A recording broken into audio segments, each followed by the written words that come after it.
अस्सलाम वालेकुम dear student. आज क्वांटिटेटिव चार्ल्स लॉ के बारे में पढ़ेंगे, केल्विन स्केल के बारे में जानेंगे किस तरह डेवलप हुआ, और एक था जनरल जो प्रीवियस लेक्चर में डिस्कस किया था चार्ल्स लॉ कि जब टेम्परेचर बढ़ेगा तो वॉल्यूम जो है वो भी इंक्रीज़ होगा। अब हम क्वांटिटेटिव चार्ल्स लॉ पढ़ते हैं कि बाकायदा 1 डिग्री के साथ जो है वैल्यू मैयर की है कि 1 डिग्री के साथ कितना चेंज वॉल्यूम में आएगा। तो नंबर 1 1787 में ये चार्ल्स और जोसेफ लोसाक जो है इंडिपेंडेंटली इन्होंने अलग अलग इनको जो है कैलकुलेट किया था क्वांटिटेटिव रिलेशनशिप को वॉल्यूम और टेम्परेचर के बीच में। इनका स्टेटमेंट क्या था कि each degree raise or fall in temperature, जब 1 डिग्री हम टेम्परेचर इंक्रीज़ करेंगे या कम करेंगे तो हमारे पास जो अजाफा और जो कमी आएगी गैस के वॉल्यूम में वो 1/273 गुना होगी, 1/273 टाइम होगी। किसके निस्बत? जो उनका ओरिजिनल वॉल्यूम होगा 0 डिग्री सेल्सियस पर। 0 डिग्री सेल्सियस पर वॉल्यूम 546 सेंटीमीटर क्यूब होगा। कैसे होगा वो ग्राफ में समझते हैं। इनके अलावा हम 1/273 के बजाय इस तरह भी लिख सकते हैं कि हमारे पास जो 1/273 टाइम जो चेंज आता है वॉल्यूम, अगर 1 डिग्री बढ़ाएंगे तो 1/273 टाइम वॉल्यूम बढ़ेगा, अगर 1 डिग्री टेम्परेचर ड्रॉप करेंगे तो इतना ही वॉल्यूम जो है डिक्रीज़ करेगा। तो 1/273 टाइम अगर हम 546 के साथ जो है इनकी रेशो मालूम करें जो 0 डिग्री सेल्सियस पर हैं तो इससे आता है 2 सेंटीमीटर क्यूब। तो यहाँ पर जो है हम 2 सेंटीमीटर क्यूब भी लगा सकते हैं। इनके अलावा अगर हम 1/273 का परसेंटेज निकाल लें तो इससे आता है 0.36%। तो हम यहाँ पर 0.36% भी लगा सकते हैं कि अगर 1 डिग्री टेम्परेचर ड्रॉप करेंगे या बढ़ाएंगे तो 0.36% उसमें इंक्रीज़ या डिक्रीज़ आएगा। तो इसमें बाकायदा एक रिलेशन वॉल्यूम और टेम्परेचर के बीच में जो है दिया, तो इसलिए इनको क्वांटिटेटिव चार्ल्स लॉ कहा जाता है। इनका जो मैथमेटिकल फार्मूला था कि जो 2 सेंटीमीटर क्यूब जो चेंज आता है तो वो है VT V0 और ब्रैकेट में आपके पास है 1 + T/273। वो यहाँ पर और यहाँ जो T मौजूद है, जिस टेम्परेचर पर हम वॉल्यूम कैलकुलेट करते हैं, जैसे यहाँ पर एग्जांपल है 1 डिग्री सेल्सियस, तो मैं यहाँ पर मेंशन करूँगा कि वॉल्यूम मुझे 1 डिग्री सेल्सियस पर कैलकुलेट करना है। 546 जो है सेंटीमीटर क्यूब ये 0 पर है। कैसे आया ग्राफ में डिस्कस करेंगे। और ये 1 जो है ये फार्मूले का है प्लस, और ये 1 डिग्री सेल्सियस पर हमें जो है कैलकुलेट करना है कि कितना वॉल्यूम होगा। 273 ये फार्मूले का है। तो नंबर 1 इसमें हम यहाँ पर LCM मालूम करेंगे। LCM के लिए यहाँ पर 1 के नीचे जो है 1/1 ये इस फॉर्म में है, 1 मौजूद है यहाँ पर।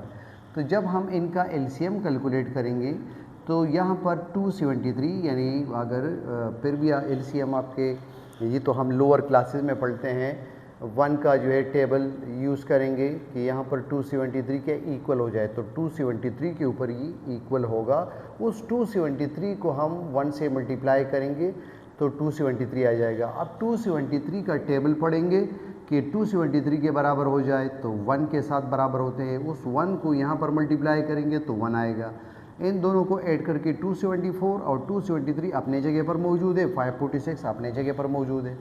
इनको इनके साथ कैंसिल किया तो यहाँ पर 2 आया, डिवाइड किया, और इस 2 को यहाँ पर जो है अब हम मल्टीप्लाई कर देंगे 274 के साथ, तो हमारे पास 548 सेंटीमीटर क्यूब आया।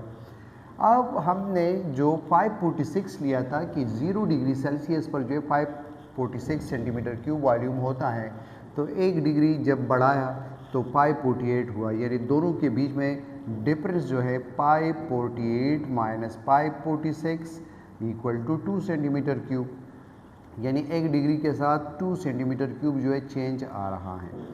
इसी तरह अगर मैं इस फार्मूले में यहाँ पर 1 डिग्री सेल्सियस के बजाय 2 रख दूँ तो आपके पास 550 आएगा। आप इस पर प्रैक्टिस कर सकते हैं। इसी तरह अगर मैं 3 रख दूँ तो 552 आएगा, तो 2 सेंटीमीटर क्यूब का इजाफा होगा।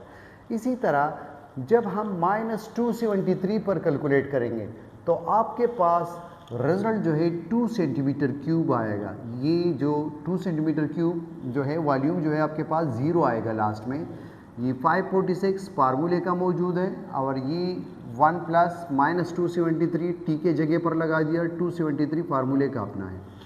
अब इनका पेरिलसियम ले लेंगे, ये 273 आ जाएगा और इनके नीचे जो है जैसे मैंने पहले बताया था डिनोमिनेटर में 1 मौजूद है, 1/1 है, लेकिन हम सिर्फ 1 लिखते हैं। अंडरस्टूड है कि यहाँ पर 1 मौजूद है, तो इनका टेबल पढ़ेंगे 273 के साथ, तो 273 पर इक्वल हो जाएगा इनके साथ। तो 273 यहाँ से मल्टीप्लाई करेंगे और फिर जो है 273 का टेबल पढ़ेंगे कि 273 के इक्वल हो जाए तो 1 के साथ इक्वल होगा, उस 1 को यहाँ पर मल्टीप्लाई करेंगे तो माइनस 273 आएगा। ये दोनों कैंसिल हो गए और इनको यहाँ से जो है इनके साथ डिवाइड कर दिया तो यहाँ पर 2 आ जाएगा। यहाँ पर टोटली 0 बचा है, ऊपर 0 है, अगर 1 से डिवाइड करेंगे फिर 0 आएगा। तो 2 को जब यहाँ से मल्टीप्लाई करेंगे तो फिर 0 आएगा। तो माइनस 273 पर एक्चुअल वैल्यू तो माइनस 273.15 है, हम राउंड ऑफ 273 लिखते हैं। तो यहाँ पर 0 वॉल्यूम बना। अब इनके पॉइंट ऑफ व्यू से जो हम लोगों का जो डिफिनीशन है एब्सोल्यूट ज़ीरो का एक कि ऐसा लोवेस्ट टेम्परेचर जिस पर गैस का वॉल्यूम जो है कंसिडर कर दे कि वो 0 है।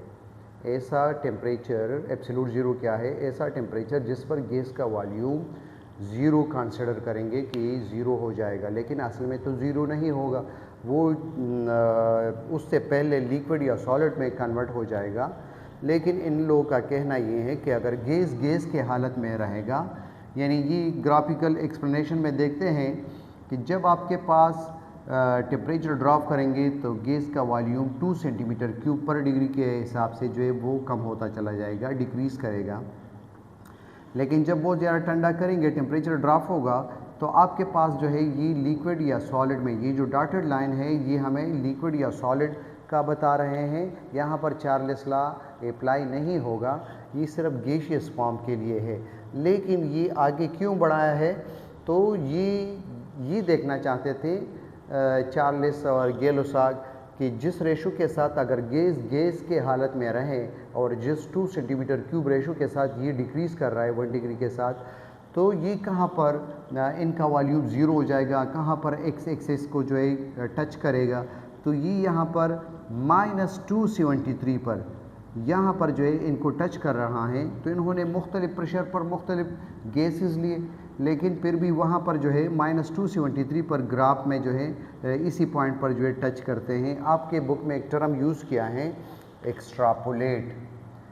एक्स्ट्रापोलेट का मतलब जब आपके पास पहले से जो डेटा मौजूद हो उसी से आप अंदाज़ा लगाएं कि ये कहाँ पर जाएगा, उनको हम बियॉन्ड द उनको गेस करते हैं, उससे आगे बढ़ा देते हैं। जो डेटा हमारे पास यहाँ तक मौजूद था कि 2 सेंटीमीटर क्यूब के साथ ये डिक्रीज़ कर रहा है वॉल्यूम, तो हमने मज़ीद जो है इनको आगे बढ़ाया। तो डॉटेड लाइन का मतलब कि अब इनके ऊपर चार्ल्स लॉ तो एप्लीकेबल नहीं है, लिक्विड सॉलिड में होगा। लेकिन अगर गैस के हालत में रहें तो ये कहाँ पर जो है एक्स एक्सिस को टच कर रहा है, कहाँ पर गैस जो है गायब हो जाएगा अगर गैस हालत में रहे। रियल में ऐसा नहीं होगा, वो उससे पहले कंडेंस होकर लिक्विड बन जाएगा, मज़ीद ठंडा होकर सॉलिड में कन्वर्ट हो जाएगा गैस। तो ये माइनस 273 जो है इस पॉइंट पर आकर जो है इनको इंटरसेप्ट करता है। तो हम इसलिए एब्सोल्यूट ज़ीरो का जो कॉन्सेप्ट, जो डिफिनीशन है, एक ये करते हैं कि केल्विन स्केल के ऊपर जो ज़ीरो है इनको एब्सोल्यूट ज़ीरो कहा जाता है। माइनस 273 से एक नया स्केल बना केल्विन स्केल, इनको माइनस 273 इनको ज़ीरो केल्विन का नाम दिया गया, ज़ीरो से जो है ये स्टार्ट होता है।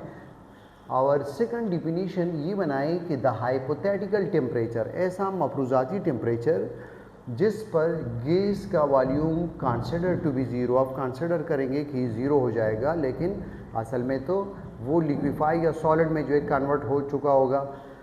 तीसरा डिफिनीशन कि the lowest hypothetical temperature at which the vibration of molecule becomes stop, ऐसा लोवेस्ट टेम्परेचर जिस पर मॉलिक्यूल की वाइब्रेशन भी रुक जाती है वो एब्सोल्यूट ज़ीरो कहलाता है, या जिस पर गैस का वॉल्यूम गायब हो जाता है, ज़ीरो हो जाता है, या केल्विन स्केल पर जो ज़ीरो मौजूद है। तो यहाँ से जो है एक नया स्केल का आगाज़ हुआ और ये जो है असल में जिस साइंटिस्ट ने बनाया है उनका नाम है विलियम थॉमसन। ये ग्लासगो यूनिवर्सिटी है, वहाँ पर रिसर्च करते थे। ये स्कॉटलैंड में मौजूद है, यूके में, और वहाँ उसके करीब रिवर केल्विन है, दरिया का नाम है ये केल्विन। तो ये ख़ुद जो है जब बहुत मशहूर हुए तो ये लॉर्ड केल्विन से पहचान इनकी बन गई। लॉर्ड केल्विन कहा जाता था इनको। तो इन्होंने जो स्केल डेवलप किया उनको भी केल्विन स्केल का नाम दिया गया। और हमने ये 0 केल्विन अभी तक अचीव नहीं किया है, या -273.15 बहुत ज़्यादा कम टेम्परेचर है, ये अभी तक ऑब्टेन नहीं हुआ है। तो हम 0 केल्विन से नीचे तो सवाल ही पैदा नहीं होता कि हमारे पास -1 के -2 के आ जाए। तो इसलिए हम इनके ऊपर डिग्री का निशान जो है सिंबल ये भी नहीं लगाते, क्योंकि डिग्री इनकी मीनिंग है, डी का मतलब बिलो, और ग्रेडस से निकला है। ग्रेडस इनकी मीनिंग है कम ऑन, नीचे जो है आना, पूरी मीनिंग ये हो जाएगी कम। तो हमारे पास हम इसमें नीचे नहीं आ सकते, माइनस में, नेगेटिव में नहीं जा सकते। आप डिग्री सेल्सियस और फ़ारेनहाइट के ऊपर डिग्री का सिंबल लगाते हैं, इसलिए कि हम उसमें नेगेटिव में भी जा सकते हैं। जिस तरह हम डेली लाइफ में कहते हैं कि फलानी जगह में -20 टेम्परेचर है, डिग्री सेल्सियस -10 है, तो इसमें हम नेगेटिव में नहीं जा सकते, इसलिए इनके ऊपर डिग्री नहीं लगाते। केल्विन साइंटिस्ट का नाम नहीं है, उनका अपना नाम विलियम थॉमसन है। केल्विन असल में रेवर का नाम है, लेकिन वो इनके करीब जो ग्लासगो यूनिवर्सिटी थी वहाँ पे वो रिसर्च करते थे। वो जब बहुत फेमस हो गए तो उसी के मुनासिबत से इनको लॉर्ड केल्विन कहा जाता था, और इन्होंने जो स्केल बनाया उनको भी इसी नाम से जो है पहचाना जाता है। इसकी इम्पोर्टेंस क्या थी? जिस तरह पहले डिग्री सेल्सियस था तो वाटर के बेस पे बना है, वाटर का फ्रीजिंग पॉइंट 0 तो डिग्री सेल्सियस का भी 0, बॉइलिंग पॉइंट 100 तो डिग्री सेल्सियस उनका भी 100 डिग्री सेल्सियस। तो ये वाटर के बेस पे बना हुआ है। अब जो है ये एब्सोल्यूट 0 के बेस पे बना हुआ है, जो लोवेस्ट टेम्परेचर है। इनकी इम्पोर्टेंस ये है कि एक तो जब आप कैलकुलेशन में -273 रखेंगे तो इनके बजाय अगर 0 केल्विन रखेंगे तो इसमें नेगेटिव नहीं है। ये कैलकुलेशन जो है केल्विन स्केल अगर यूज़ करेंगे तो कैलकुलेशन में आसानी होगी। मैंने शॉर्ट यहाँ पर लिखा है, ये पॉजिटिव स्केल है, कैलकुलेशन में आसानी होगी। सेकेंडली साइंटिस्ट को ऐसे स्केल की ज़रूरत थी जिसका 0 जो हो उस पर वाकई किसी सब्सटेंस की एनर्जी 0 हो। यानी अगर किसी सब्सटेंस की एनर्जी 0 डिग्री सेल्सियस हो तो इसका मतलब ये नहीं है कि उनके मालिक्यूल में एनर्जी नहीं है, फिर भी उसमें काइनेटिक एनर्जी कुछ न कुछ मौजूद होगी। फ़ारेनहाइट अगर 0 हो तो उसमें भी एनर्जी मौजूद होगी, लेकिन 0 केल्विन बहुत लोवेस्ट टेम्परेचर हैं, तो इस पर वाकई सब्सटेंस की एनर्जी जो है 0 होगी। उस पर हम जिस तरह हम कहते हैं कि उनकी वाइब्रेशन भी रुक जाएगी। तो साइंसदानों को ऐसे स्केल की ज़रूरत थी कि उनका 0 जो है असल में उसी 0 के ऊपर सब्सटेंस की एनर्जी जो है वो भी वाकई 0 हो। तो ये काम भी हुआ। इनके अलावा जब भी हम वॉल्यूम और टेम्परेचर का रेशो लेते हैं तो अगर डिग्री सेल्सियस फ़ारेनहाइट लेते हैं तो हमारे पास V1/T1 = V2/T2, इनका रिज़ल्ट गलत आता है। जब हम केल्विन स्केल यूज़ करते हैं तो हमारे पास जो है दोनों स्टेट जो है इनिशियल फाइनल V1/T1 = V2/T2 दोनों बराबर आते हैं।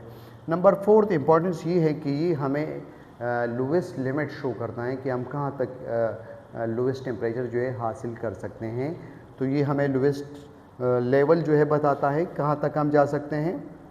वॉल्यूम टेम्परेचर के रेशो इसके साथ जो एक कांस्टेंट आती है, और जो साइंटिस्ट को जो स्केल चाहिए था कि उनका 0 उस स्केल का वाकई उस पर की सब्सटेंस की एनर्जी 0 हो, तो वो भी मिल गया। और ये एक पॉजिटिव स्केल है, इसमें कैलकुलेशन में आसानी होगी। वॉल्यूम टेम्परेचर अगर ये आपके कन्फ्यूजन हो तो इनको भी क्लियर करते हैं।